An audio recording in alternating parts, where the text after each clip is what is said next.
بسم الله الرحمن الرحيم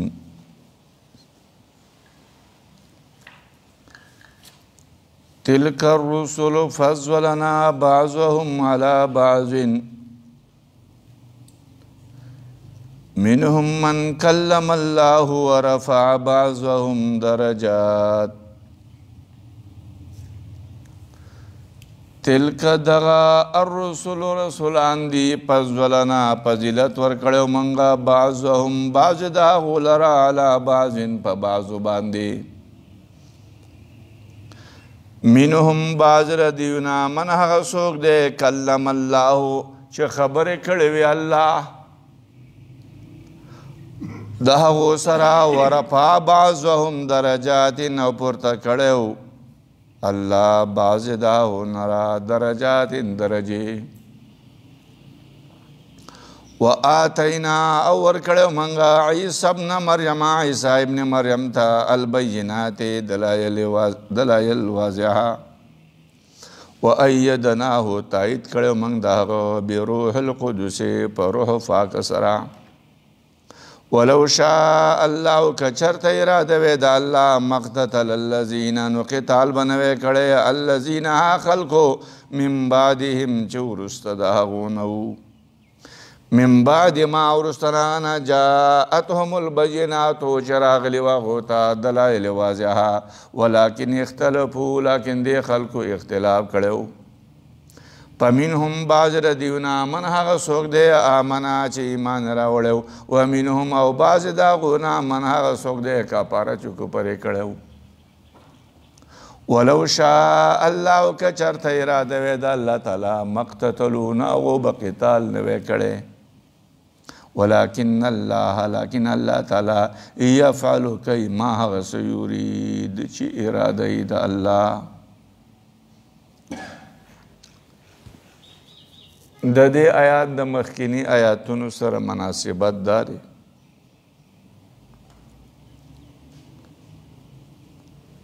چې د مخکینی آیات په آخر کې و انک لمن المرسلین ذکر شو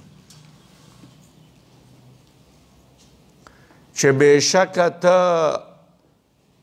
خامخ اے نبی من المرسلین د انبیاو نه نو د دینه دا وهم راځي چې دا رسولان او انبیا به ټول یو شانتي او په دې کې به څه فضیلت نه وي بعضو لره په بعضو باندې په دې آیات کریمه کې الله جل شانه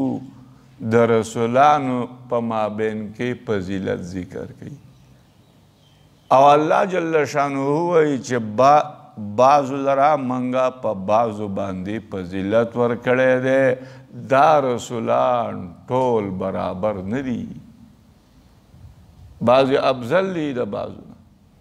اگر که پا نفس رسالت کے نبوت کے ټول شریک دی پا تلکا کے دا تلکا مشارون لیہے اغا انبیاء دی چې په دې مخکینی آیاتونو کې ذکر شو ابراهیم علیه السلام دی اسحاق علیه السلام اسماعیل علیه السلام موسی علیه السلام دا ذکر شو بعض علما ذکر کوي چې د تلکا مشار الیه دا مرسلین چې مخکې ذکر شوی دی یا د تلک مشار الیه انبیاء دی رسولان دی خواہ کا په دې صورت کې ذکر دی په دې مخکینی آیاتونو کې ذکر دی کو ذکر دی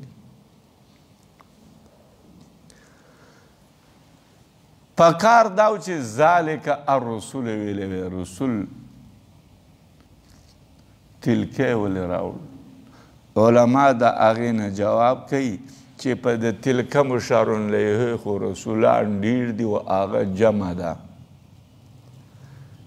نو په دې کې مراعات دی د تانیث د لفظ د جماعت نو ځکه تلک راوړلی فضلنا بعضهم علی بعض الله وایي چې بعضې انبیاو لره موږ په بعضو فضیلت ورکړلی اوس په دې ځای کې یو اشکال او اعتراض دی. نبی علیہ السلام په یو حدیث کې ذکر کوي لا تخیرونی بین الانبیاء، تاسو مغوره کوئ ما لره په مابین د انبیاو. په بل روایت کې راځي لا تفضلونی بین الانبیاء، تاسو فضیلت مال مرا کوئ په مابین د انبیاو. په یو روایت کې راځي نبی علیہ السلام وی انا سید ولد آدم، زه د آدم علیہ السلام په اولاد کې زه سردار یم. د دې نه معلومه شوه چې فضیلت ولا راغی. او په بل آیات کې راځي، احادیث کې راځي لا یقل احد، یو تن دې دا نه وایي چې انا خیر من یونس بن متا، چې زه د یونس بن متا نه غوره یم. دا دې نه وایي. او په بل آیات کې راځي ولا تکن کصاحب الحوت، چې ته مه کېږه په شان د صاحب حوت. صاحب حوت دا یونس علیه السلام دی، نو دا هغه په شان ته مه کېږه. نو د دې نه معلومه شوه چې د انبیاو په مابین کې فرق نشته، او د بعضو نه معلومه شوه چې په دې باندې تفاضل شته. نو دا خو تضاد دی په روایاتو. علما د هغې نه جواب کوي چې په کوم روایات کې چې دا راغلي چې لا تفضلونی بین الانبیاء،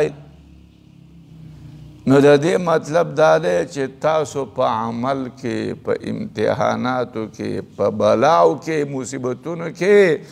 مال فضیلت په مابین د انبیاو کې مرا کوئ. په مخکینی انبیاو اعمال، فضیلت، امتحان او په بلا کې د هغو فضیلت. دویمه معنی دا ده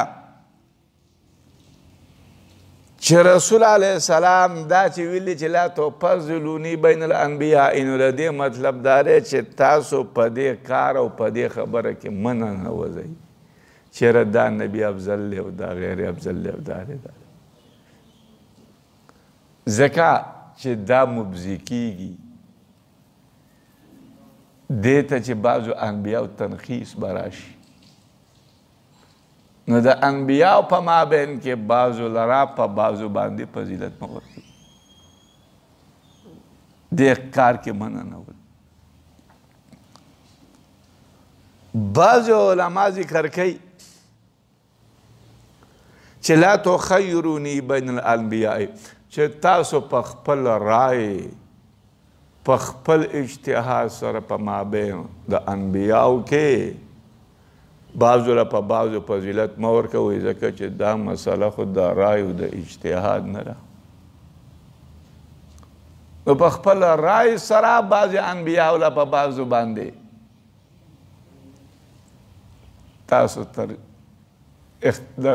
فضیلت مه ورکوئ. دا مطلب دی. دا مطلب نه دی چې انبیاء په مابین کې افضل او غیر افضل نشته. یا د دې کې تضاد په دې وجه نشته چې په نفس رسالت کې نبوت کې ټول یو شان دي، نو په رسالت او په نبوت کې په بعضو باندې فضیلت نشته. البته فضیلت چې دی نو هغه په دې سره چې د یو نبی خلق اتباع به ډېر خلق کوي. یو نبی به داسې چې هغه مجازات به ډېري، یو نبی به داسې چې په هغه باندې به د الله خاص رحمت خاصی، نو په دغه لحاظ سره په هغو په مابین کې فضیلت. منهم بعض ردیونا من هغه څوک دي کلم الله چې خبرې کړي دي الله، یعنی د هغو سره، او هغه څوک دی موسی علیه السلام چې الله د هغو سره په کوه طور خبرې کړي، او هغه آدم علیه السلام دی چې الله د هغه سره خبرې کړي په جنتونو. ورفع بعضهم درجات، او پورته کړی و الله تعالی بعض د هغو لره درجات درجې. دا بعضې نه مراد اولو العزم د رسول نه چې دا هغو درجات یې پورته کړي یا د بعضې نه مراد نبینا علیه السلام دی چې الله د هغه درجات پورته کړي او هغه درجات یې په دې پورته کړي وي چې نبی علیه السلام په بیت المقدس کې امام د انبیاو نو لہذا دا د انبیاو چې امامي نو دا د دې درجه اوچته نه شو نور انبیا به د څه قومونو دپاره او نبی علیه السلام ټول ثقلین ته نبی دی انسان او پیریان دواړو ته نور انبیا به داسې چې عموما چې هغه به مړه شو چې د هغو رسالت او نبوت به ختم شو د رسول علیه الصلاة والسلام د قیامته پورې نبی دی دا د فضیلت نشو او دارنګې لیکون للعالمین نذیرا چې رسول علیه السلام د عالمینو دپاره نذیر یېرونکی دا د فضیلت دی او حدیث ما وویل مخکې چې رسول علیه السلام ذکر کوي انا سید ولد آدم زه د آدم علیه السلام په اولاد کې سردار یم ولا فخر او فخر نشته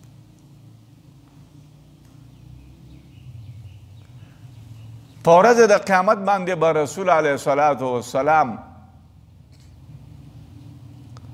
ته الله ووایي اشفع ته شفاعت کوه تو شفع ستا شفاعت قبول کولی شي نو دا چې ټول انبیا به د ده د لیوا د حمد نه دا د فضیلت نه او دارنګې د رسول علیه السلام فضیلت خو څه کم نه دی نو دا بعضهم نه مراد نبی علیه السلام دی بعضو ادریس علیه السلام ذکر کوي ورفعناه مکانا علیا نو بعضو دا وایي چې ادریس علیه السلام منګه پورته کړی مکانا علیا مکان اوچت وآتینا ورکړی منګه عیسی ابن مریم عیسی ابن مریم ته البینات دلایل واضحه عیسی سره ابن مریم وایو ځکه چې عیسی علیه السلام د مریم زوی و پلار یې نه و عیسایانو به دې ته اله وی نو ځکه ورسه ابن مریم راغی البینات د عیسی علیه السلام له الله دلایل واضحه ورکړي انشاءالله په دې وروسته آیاتونه کې به صورت آل عمران کې به هغه دلایل راشي وایدناه موږ تایید کړی د هغه بروح القدس په روح پاک سره د عیسی علیه السلام معجزه یوه دا وه چې چرته به هغه ته نو عیسی جبرائیل علیه السلام به د هغه سره ته دا روح قدس جبرائیل علیه السلام سره د تایید داسې شوی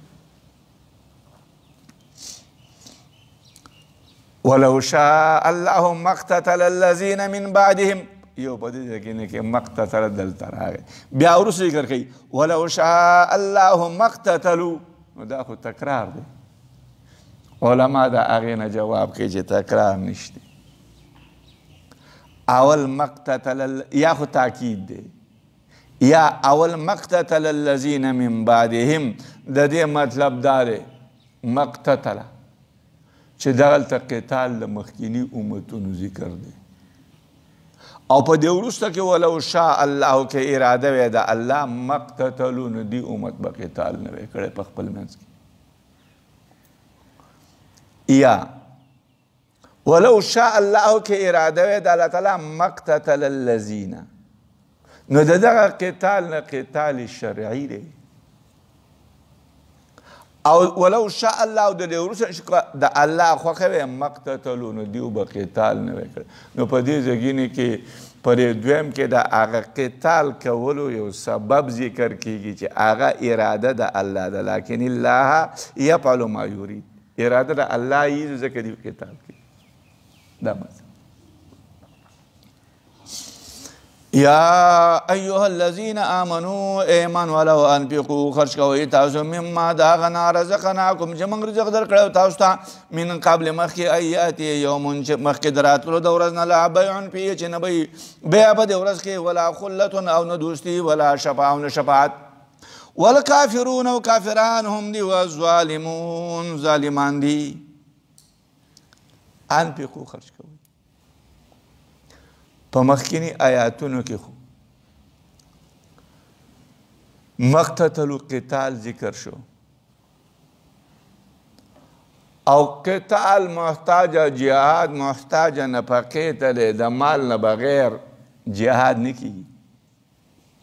نو الله اوس د انفقو د نفقې حکم ورکړ. نو آیاتونو په مابین کې مناسبت راغی.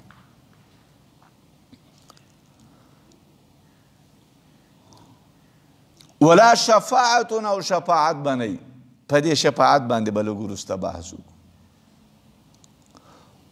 والکافرون او کافران هم دي الظالمون ظالمان دي. ظالم څوک دی؟ کافر. دا هم د الله احسان دی. داسې ونه ویل چې والظالمون هم الکافرون چې ظالمان کافران دي. داسې ونه ویل. که داسې ویلې وای چې ظالمان کافران دي نو د دې نه به مذهب د خوارجو ثابت شوی وی. ځکه چې خوارج دا وایي د دې نه به مذهب د خوارجو ثابت شوی. خوارج دا وایي چې چا ګناه کوله بس هغه کافر شو.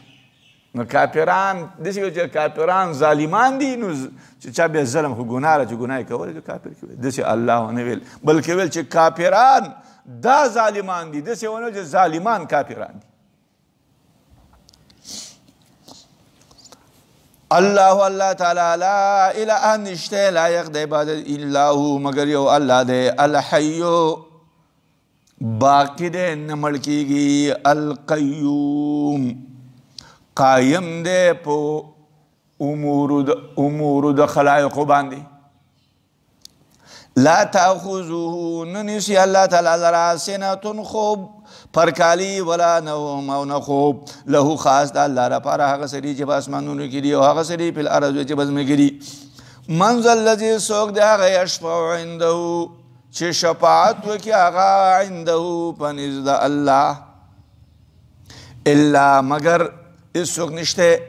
الا مگر شفاعت چې کوي باذنه په اذن د الله به کوي. یعلم پیژني الله تعالی هغه څه بین ایدیهم چې مخکې د خلکو کې دي وما هغه خلفهم چې وروسته د هغو کې دي.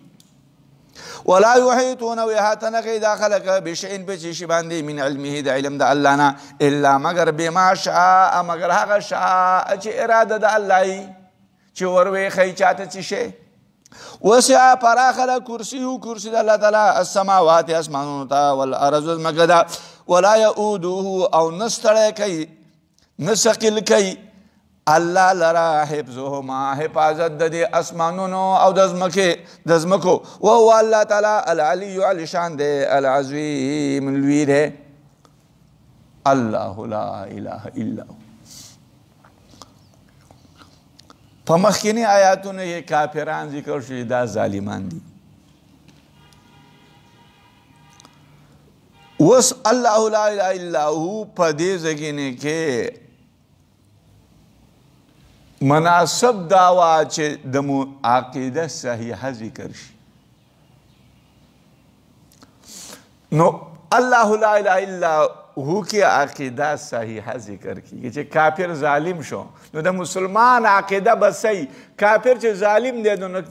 کافر به د ظلم نه څنګه خلاصیږي؟ دا چې عقیده صحیحه او ایمان راوړي. نو په دې ښکته آیاتونو کې عقیده صحیحه او ایمان ذکر شو. دا مطلب دی. دیتا آیات تا آیات کرسی ہوئی. پا احادیثو کے دے آیات راضی سیدتو آیات القرآن. دا دا قرآن دا آیاتونو سردار دا. آیات کرسی دا شپی نازل شیوا. رسول علیہ السلام زید را طلب او په د باندې د ته ویل چې ویلې کا هغه ولیکله. د دې آیات کرسي ډېر لوی شان دی علما ذکر کوي دا چې کله نازل شوه نو هر بت هغه راولوېد هر بادشاه چې په تخت باندې ناست و د هغه نه راولوېد د بادشاهیانو د دنیا د سرون نه تاجونه ولوېده شیطانانو منډې والې او هغه وتښتېده دا آیات کرسي داسې صورت دی عبدالرحمن ابن عوف رضی الله تعالی به چې کله کور خپل ته داخل شو نو د کور په ګوټونو کې به آیات کرسي ویله او دا به د دې لپاره چیرې په اوس په دې ګوټ کې د الله له طرف نه یو حافظ ولاړ دی او د ابو هريره رضی الله تعالی عنه واقع تاسو ته معلومه ده ابو هريره رضی الله تعالی عنه ته رسول علیه السلام ویلي چې ته حفاظت د صدقه رمضان کوه یعنی د سرسایه چې کوم څه دانې سره جمع شوي نو په دې باندې رسول علیه السلام ابو هريره ته ویلي چې د دې حفاظت کوه دا اوس هغه ته د حفاظت کوي شپه ده یو سړی بوډا راغی لہذا د دغه دانو نه راخلي وړي ابو هريره ورغی هغه ونیو هغه ورته وویل چې هغه سړي ورته وویل چې زه حاجتمند یم او عیال مې زیات و او دې د وجې ابو هريره پرې رحم راغی پرېښود سهار له چې رسول علیه السلام ته واقع بیان کړه رسول علیه السلام ورته سهار له وویل چې بېګا شپه تا په هغه غله باندې څه چل وکړو نو هغه وویل چې یا رسول الله هغه ماته ویل چې زه حاجتمند یم او زه عیال یم او محتاج یم زما پرې رحم راغی ما پرېښو رسول علیه السلام ورته ویل چې دا به بیا هم راځي بلې شپې له هم راځي بلې شپې له بیا راغی بیا یې ونیو بیا یې پرېښو په درېیمه شپه چې کله دا بیا راغی نو رسول ابو هريره ونیو او چې زه دې نه پرېږدم رسول علیه السلام د بلې بوزم هغه ورته وویل چې لن یزالو چې ته آیات کرسي وایه لن یزالو علیک من الله حافظ ولا یقربک شیطان حتی چې ته سبا کې حتی یصبح چې همیشه لپاره به په تا باندې د الله د طرف نه یو حافظ وي او تا ته به شیطان نه نږدې کېږي ته سبا پورې حتی تصبحو چې ته سبا ابو هريره عنه پرېښود سهار چې رسول علیه السلام ته راغی رسول علیه السلام ورته وویل چې تا ته علم و چې ته د چا سره دا درېو شپې د چا سره ستا معامله وه نو رسول علیه السلام ورته وویل چې دا خو شیطان او دا دروغ وی خو دا خبره تا ته رښتیا کړله چې کله ته آیات کرسي ووایې نو د الله د طرف نه به په تا باندې یو حفاظت کوونکی او تا ته به شیطان د سبا پورې نه نږدې کېږي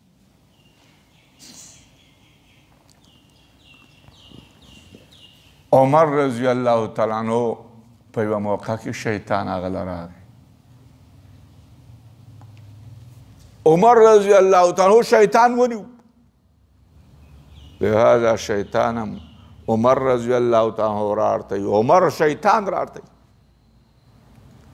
عمر رضی الله تعالی شیطان راوارته اوس ورته شیطان وایي چې زه به تا ته یو کلمات در وښیم لہذا هغه کلمات دا وي چې ته کله آیات کرسي وې نو ته به د شیطانانو نه محفوظ یې تا ته به شیطانانو نه محفوظ یې عمر ته نه پرېښود ابی رضی الله تعالی په کور کې کجوري پرتې وي دا کجوري به کمې دي حیران شو چې دا څنګه کمیږي لہذا یو پیر یو سړی ونیو چې یو تن یې ونیو نو هغه ورته د ابی رضی الله عنه ورته چې شیطان کې انسان یې هغه زه جني یم هغه ورته ویل چې ما پرېږده او ته چې کله آیات کرسي ووایې نو لہذا تا ته به شیطانان نه رانږدې کېږي نبی علیه الصلاة والسلام په یو حدیث کې ذکر کوي من قرأ هذه الآیات دا آیات کرسي چې چا ولوستله هر مانځه نه وروسته نو دا به محفوظ وي الی صلاة الاخرى د بل مانځه پورې ولا يحافظ عليها الا نبي او صديق او شهيد الفاظ راځي په روایت کې چې په دې آیات کرسي باندې حفاظت نه کوي مګر نبی صدیق او شهید هغه په دې باندې حفاظت کوي نو د آیات کرسي خو ډېر لوی فضیلت دی الحي القيوم الله لا اله الا هو الحي القيوم اکثر علما ذکر کوي چې په دې الله لا اله الا هو الحي القيوم کې پدے کی اسم اعظم دے لہذا اسم اعظم پدے کی اللہ لا الہ الا هو الحی القیوم لہذا پدے کی اسم اعظم دے او دارنگی دا سورت آل عمران اولانی آجات الف لام میم اللہ لا الہ الا هو الحی القیوم دا اسم اعظم دے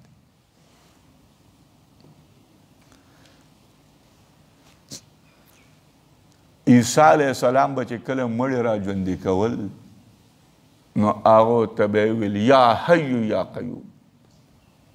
مړی به را ژوندی شو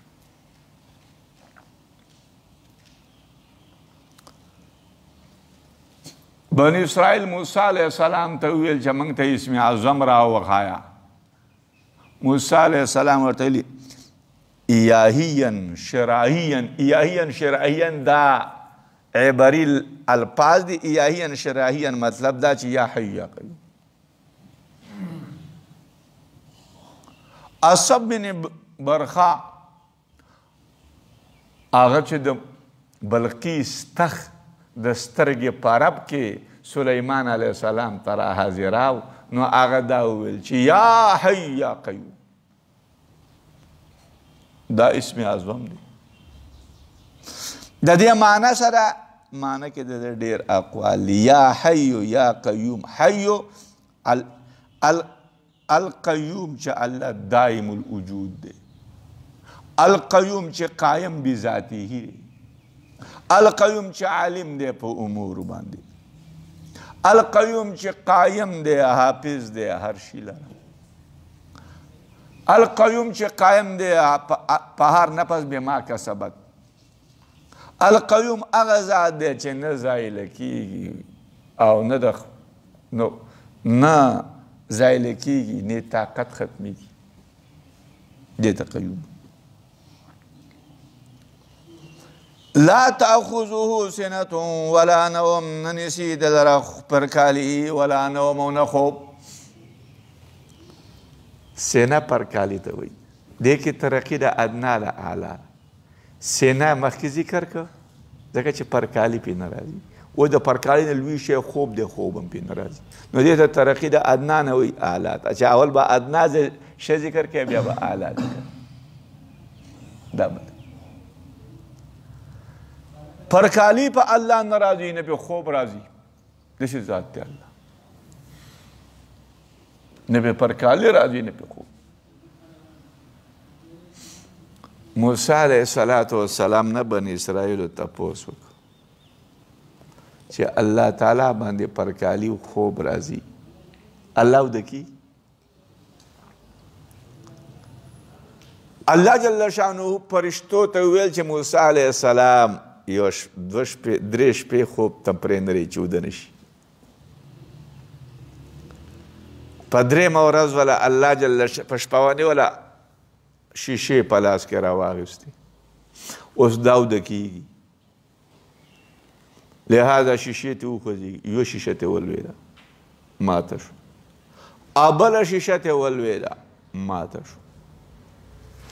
الله جل شانه درته وویله چې ای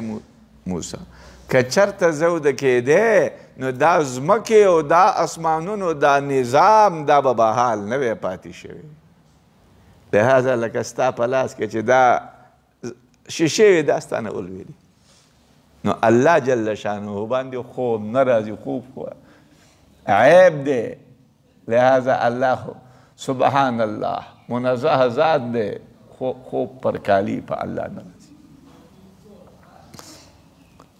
منزل الذي څوک دی هغه یشفع چې شفاعت وکړي په نزد د الله هیڅوک نشته الا مگر شفاعت چې کوي باذنه په اذن د الله به کوي د دې نه شفاعت ثابت شو په مخکینی آیاتونو کې ولا شفاعت ذکر شو چې داسې ورځ چې نه پکې بهشت شته نه پکې دوستي شته ولا شفاعت او نه پکې شفاعت شته نو له دغه آیات نه معلومه شوه چې ولا شفاعت په دې کې شفاعت نشته نو اوس د دې نه اشکال واردېږي چېرې مؤمنان به هم د یو بل لپاره شفاعت نه کوي نو وروسته چې دا لا شفاعت چې د کافر دپاره شفاعت نشته د مؤمنانو دپاره شفاعت راغی الا باذنه مگر په اذن د الله نو دیو به شفاعت کوي په څه شي باندې د الله په حکم سره نبی علیه السلام په حدیث شفاعت کوي آتی تحت العرش فاخر ساجدا نبی علیه السلام وایي چې زه به راشم لاندې د عرش نو زه به پرېودم سجده کوونکي نو الله به پرېږدي ما لره هغه چې د الله خوښوي نو ما به پرېږدي بیا به نبی علیه السلام وایي چې ته وویلی شي ارفع رأسکه پورته کړه سر خپل وقل خبره کوه تسمع ستا خبره اورېدلی شي وشفع ته شفاعت کوه تو شفع ستا شفاعت قبلولی شي نو لهذا معلومه شو چې شفاعت ثابت شو ولا يحيطون بشيء دا خلق احاطه نه کوي په شي په یو شي باندې من علمه د علم د الله نه الا مگر بما شاء مگر هغه چې خوښه اراده د الله چې چاته ورخی دا خلق په علم د الله احاطه نشي کولی مگر چې د الله خوښه چاته چې شی ورخی ورنه علم د الله علم کلی دی هغه باندې منګه مخلوق احاطه نشي کولی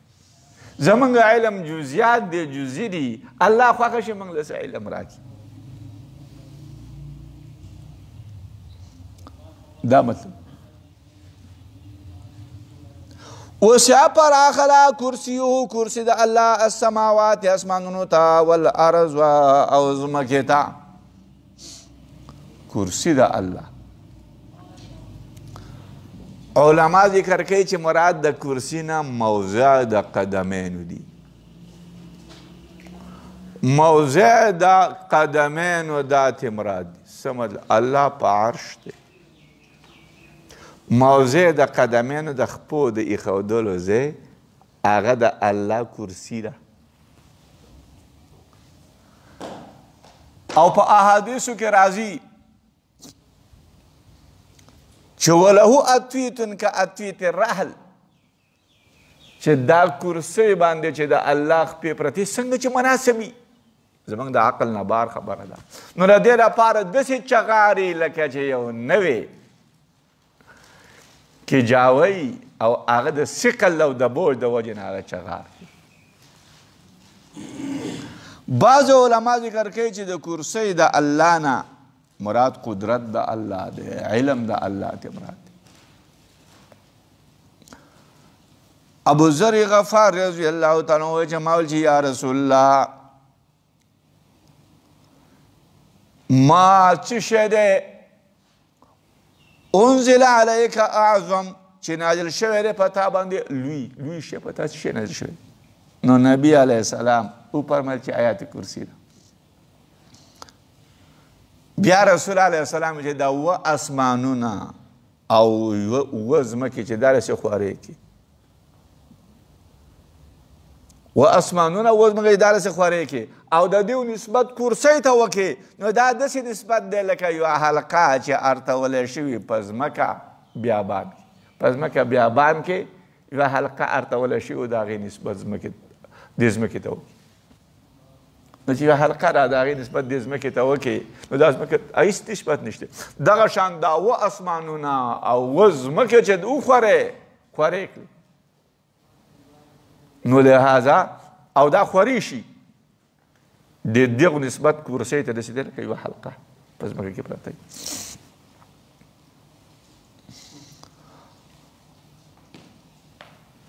او علما ذکر کوي و فضل العرش فضل د عرش په کرسۍ چې عرش څومره زیات دی په کرسۍ داسې دی لکه فضل د هغه حلق د بیابان صحرا په حلقه باندې چې دا دنیا چې په هغه حلقه باندې پرته وي وړه حلقه وي یوه ګوته انګوټی په هغې باندې چې د دې ځمکې څومره فضیلت دی نو دومره فضیلت او دومره غټوالی د عرش دی په کرسۍ باندې پراخه د کرسي و کرسي د الله اسمانونه او ځمکو ته کرسي د الله پراخه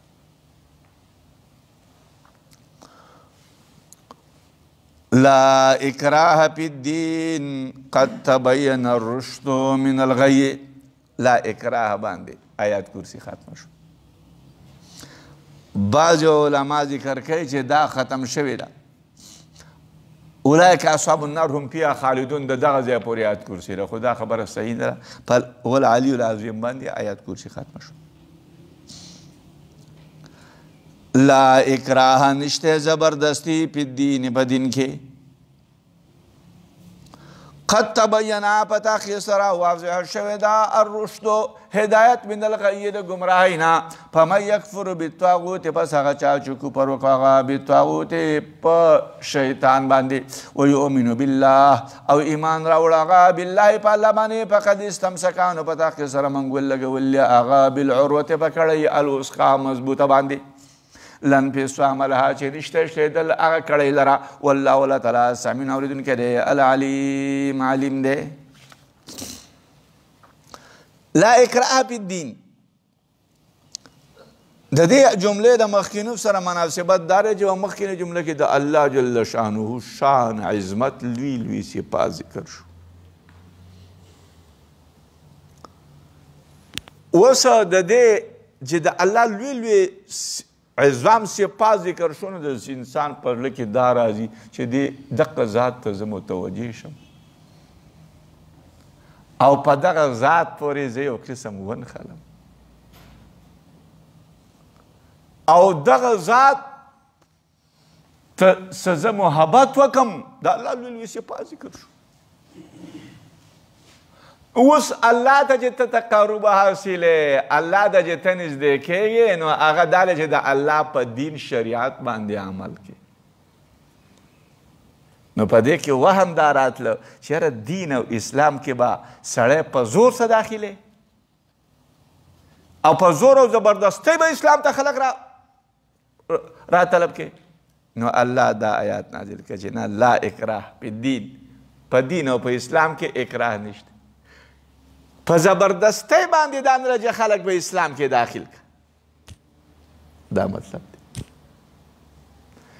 په دې ځای کې اوس اشکال دی چې په زبردستی خلک په اسلام کې نه نو بیا جهاد څه لکې جهاد خو دې لپاره کوي چې خلک اسلام راوړي موږ وایو چې جهاد د دې لپاره نه کېږي چې خلک اسلام راوړي جهاد د دې لپاره کېږي چې دا خلک د کافرانو کم کفر دی کم فساد دی کم فتنه ده هغه زایل شي ختم شي ورنه چې کافر د مسلمان اطاعت کو جزیه ورکوله بیا جهاد نشته بیا به هغه جهاد نه کوي بعض علما ذکر کوي چې دا آیات منسوخ دی الله وایي جاهد الکفار والمنافقین په هغه آیات سره دا منسوخ دی بعض علما ذکر کوي چې دا آیات په اهل کتابو کې دی، په اهل کتابو باندې اکراه نشته چې کله جزیه ورکوله. هر چې د بوتانو عبادت یې کاو نو په هغه باندې اکراه ده. عمر رضی الله تعالی عنہ یو بوډۍ ولده نصرانیه وه. عمر رضی الله تعالی عنہ هغې ته دعوت د اسلام ورکړو. هغې ویل چېرې زه بوډۍ یم، زیات عمر مې په دې نصرانیت کې تیر شوی دی او د اسلام د راوړونې یو انکار وکړو. عمر رضی الله عنه ویل اللهم ای الله ته ګواښ او دا آیات تلاوت کړه او په هغه زنانه باندې زبردستي ونه کړه چې ایمان راوړه. دا لا اکراه بالدین په دې کې نازل شوی دی چې د انصارو کې به زنانه داسې وي چې د هغو به بچي نه کېده. نو دې انصارو به د هغو زنانو به دا ویل که چېرته د دې دپاره بچی پیدا شو چې زما بچی پیدا شو نو هغه به یهودي. نو چې کله رسول علیه السلام بنو نظیر شړل یهودو نو په دې کې ډېر زامن د انصارو. نو انصارو ویل چې موږ خپل زامن د هغو سره نه پرېږدو چې هغو سره لاړ شي او هغه بچي یې راتله نه چې مدینې ته راغلی ځکه چې هغه د یهودو سلبي شوي نو الله دا آیات نازل کړه چې لا اکراه فی الدین، په دین کې اکراه نشته چې کوم ماشومان د هغو اوس غټ شو او کوم ماشومان د یهودو سره ځي هغه موږ په زبردستۍ مدینې ته نه راولو. دا مطلب دی. بعضو علما ذکر کوي چې په انصارو کې یو سړی و ابو حسین، دا هغه دوه زامن نو د شام نه د یو تجارتي قافله مدینې منورې ته راله. نو چې کله دا راله نو هغه د شام قافلې دا نصرانیت ته راطلب کړو نو هغو نسواراو شو. نو چې کله قافله ته دي ورسه تله شام ته نو رسول علیه السلام ته ویلو چې دا بچی ته زما رامنې که. نو دا آیات چې لا اکراه فی الدین، په دین کې اکراه نشته چې اوس دا اوس ځي شام ته ځي. بعضو علما ذکر کوي چې لا اکراه فی الدین د دې مطلب دا دی چې تاسو مه وایئ هغه چاته چې اسلام یې راوړ د تورې نه د تورې د وجې نه مجبوره شو او اسلام یې راوړ نو ته هغه ته داسې مه وایه چې تا په زور او په زبردستۍ باندې ته ما په دین کې داخل کړی. دا طعنې هغو له مه ورکوئ. دا مطلب دی. فقد استمسکا نو په تحقیق سره موږ ولې لګولي هغه بالعروة په کړۍ الوثقی مضبوطه باندې چې طاغوت شیطان نه انکار وکړي ایمان بالله راوړ نو د په کړۍ مضبوطه ونیوله. نو چې کړۍ مضبوطه دې ونیوله نو لهذا ته بیا نه د کړۍ مضبوطه دی چې ونیو په هغې پورې به نښتې کړۍ په تا باندې شلیږي نه بس هغې به پورې نښلې کړۍ چې کم تړ ته تله تا وبوځي. دا مطلب او مراد د کړۍ نه ایمان دی، قرآن دی، کلمه د اخلاص ده، اعتقاد د حق دی، اسباب دي چې رسوي تا رضا ده الله ته. دا ته مراد دي. عبدالله ابن سلام رضی الله تعالی عنہ یو سپیر راغی جومات ته 2 رکعاته لمونځ یې وکړ. خلکو یو بل ته ویل چې دا سړی جنتي دی. هغه 2 رکعاته مختصر وکړ. یو سړی پاسې د ولاړ د هغه نه تپوس کوي چې دا خلک وایي چې ته جنتي. هغه ورته ویل چې په یو چا دا حکم لګول چې دا جنتي دی دا نره پکار. البته د رسول علیه السلام په دور کې ما یو خوب لیدلی چې یو باغ دی او په دې باغ کې یوه ستن ده. په دې ستن کې اوچته یو کړۍ مضبوطه ده. ما ته یو سړی ووایي چې دا کړۍ مضبوطه ونیسه. زه یم چې دې ستن ته زه خطی نه شم. یو خادم راغی زه یې ونیوم هغه کړۍ ته یې ور اوچت کړم. ما چې هغه کړۍ په لاسو کې ونیوله مضبوطه مې نیولې وه حتی چې زه راپاڅېدم زما په لاسو کې لکه چې هغه کړۍ رالم رسول علیه السلام ته مې خو بیان که هغه راته وویل چې دغه باغ د اسلام دی. دا ستن د اسلام ده او دا کړی مضبوطه نیول ستا په دین او په اسلام باندې مضبوط ودرېدل دي د مرګه پورې. لهذا د مرګه پورې ورته په دین او په اسلام باندې ولاړ. د مرګه پورې په دین او په اسلام باندې جنتي شو. الله تعالی ولی الذین دوستا کسان دی آمنو چې ایمان راوړو یخرجهم الله وباسي هغه لره من الظلمات الى النور لکبرنا الى النور نور د ایمان ته والذین آخر کفروا چې کفر کړه اولیاءهم دوستان دغه الطاغوت شیطان دی یخرجونهم وباسي دا شیطانان هغه لره من النور د نور د ایمان نه الى الظلمات تیارو ته اولئک د خلق اصحاب النار خاوندان د اور دي هم هغو فیها په دې کې به خالدون همیشه یي. الله ولی دوست د مؤمنانو دی، د مؤمنانو دوست الله دی، ولی والا مددگار. الله د مؤمنانو امداد کوي او ویې کو مونږ یینو د الله چې د مؤمنانو امداد یې وکړو. ټول یورپ یو ځای شوی و، د افغانستان په خلاف کې ټول یورپ راغلی او د جدید ټکنالوژي سره راغلی و. هغه مؤمنان مسلمانان چې څه لږ کسان الله امداد وکړو چې ټول یورپ د هغو په حق کې اسلحه واردېده او دا چېرې د افغانستان نه د وتلو اعلان یې وکړو. نو الله دا ولی د مؤمنانو دی، دوست مددگار دی، محب دی مؤمنانو ته الله محبوبي. مناسبت د مخکینی آیاتونو سره دا دی چې په مخکینی آیاتونو کې دوه ذکر شو. یو هغه چې کفر کوي په طاغوت او ایمان په الله راوړي، یعنی یو سړی مؤمن دی، نو دا هغو بیان ذکر کوي دلته چې د دې مؤمنانو دوست الله دی. دویم هغه سړی مخکې د اشاره وشوه چې طاغوت باندې ایمان راوړي د الله نه انکار کوي، نو د هغو دوستان الطاغوت شیطان دوست. ظلمات نه مراد تیارې دي، تیارې د کفر دي، الی النور نور د ایمان ته وباسي، ایمان راوړي. علم ترى ایتانو کتلی الی الذی هغه سړي ته حاج ابراهیم چې جګړه کړې وه هغه د ابراهیم علیه السلام سره فی ربه فرب دغه کې ان آتاه الله الملک چې ورکړی هغه ته الله تعالی الملک بادشاهي. اس قال ابراهیم په هغه وخت کې چې ویلي ابراهیم ربي الذي رب زما هغه ذات دی یحیی چې ژوندی کوي ویمیت مړه کوي. نو ویلي قال ویلي هغه سړي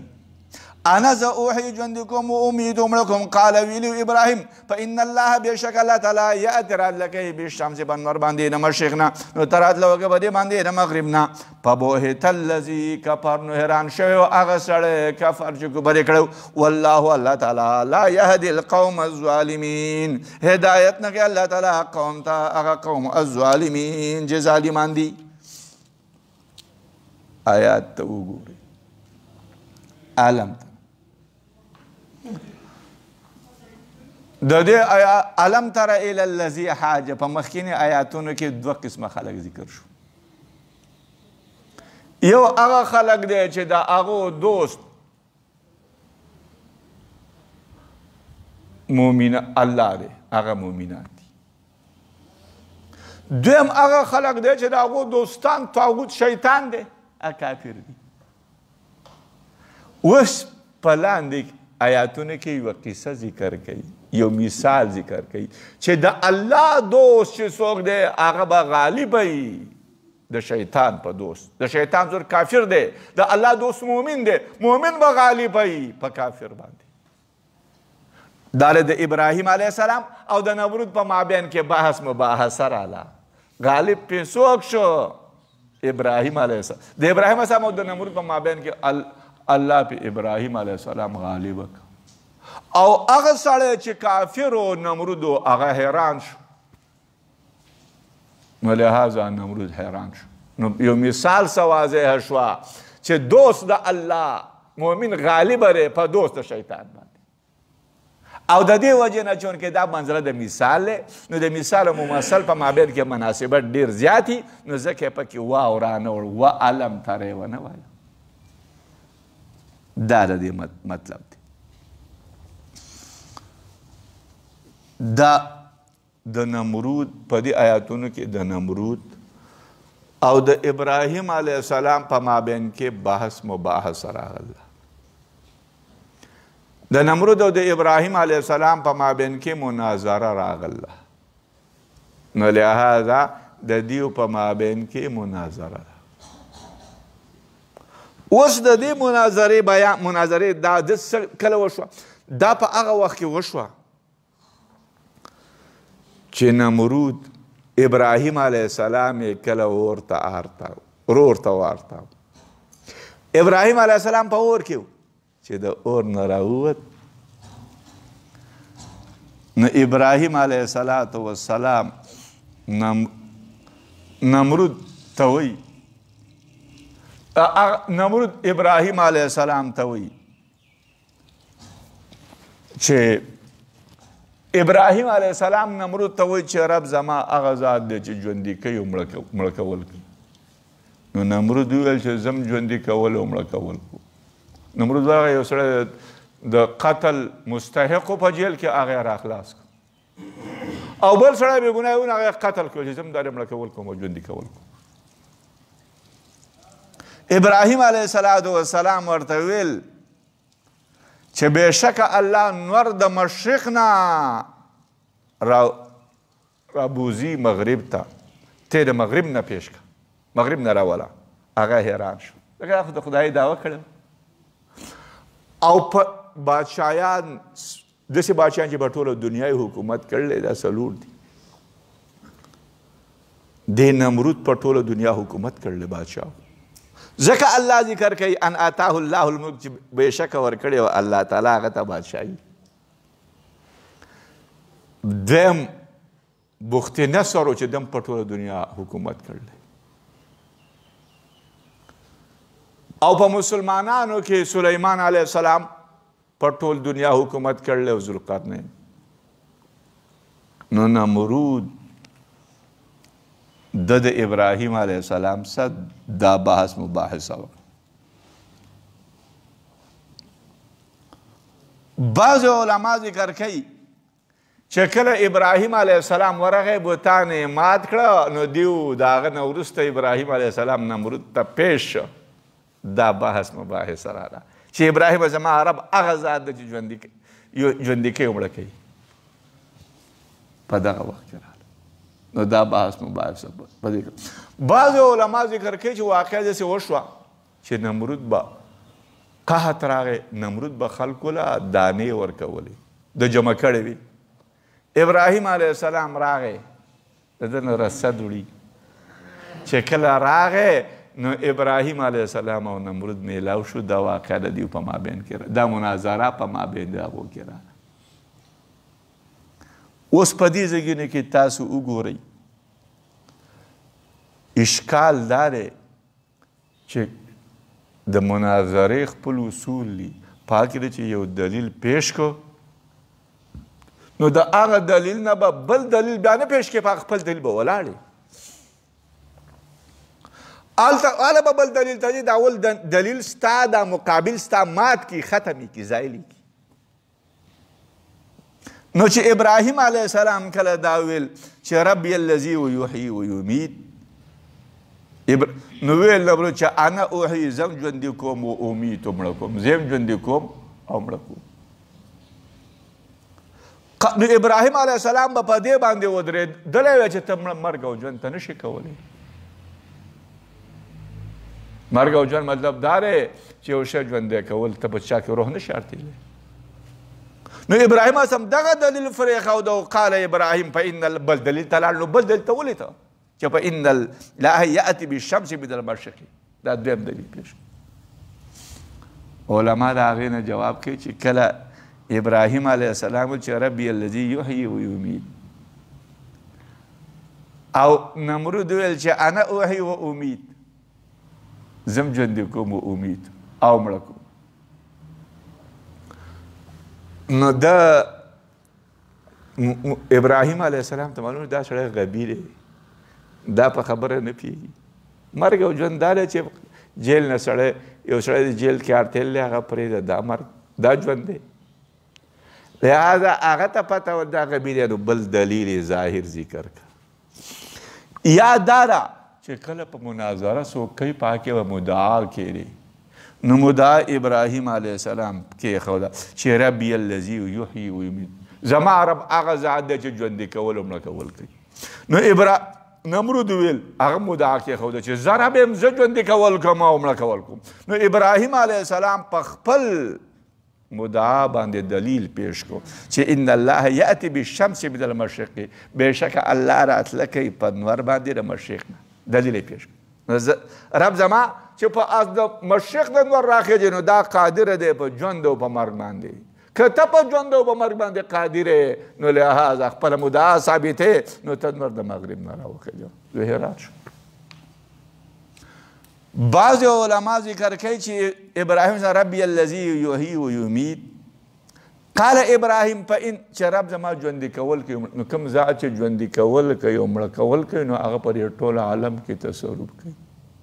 نو لهذا په دې اسمانونو کې هم تصرف کوي هغه په دې ستورو کې په دې نجومو کې په دې نور او سپوږمۍ کې متصرف دی لهذا زما رب ژوند نو دا فإن الله یأتی بالشمس من المشرق دا د یحیی و یمیت دپاره یو قسم بیان دی چې زما